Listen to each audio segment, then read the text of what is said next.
প্রিয় দর্শক, বরবটি গাছগুলো অনেক বড় হয়ে গেছে, ডগ বাইতে শুরু করেছে, কিন্তু এরা ভীষণ কষ্টের মধ্যে আছে যেহেতু এখনও বেড়া দেওয়া হয়নি।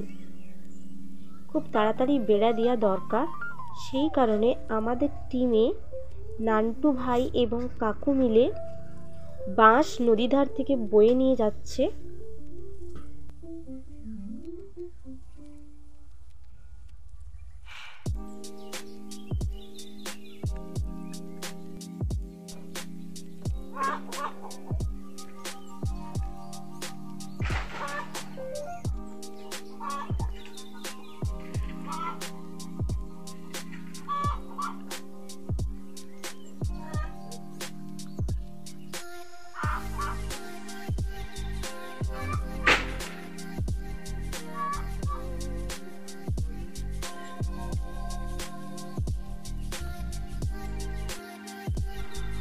বাঁশ এবং জাল দিয়ে হাড়াই বেড়া তৈরি করা হবে, তাই বাঁশ পোতার কাজ চলছে এখন।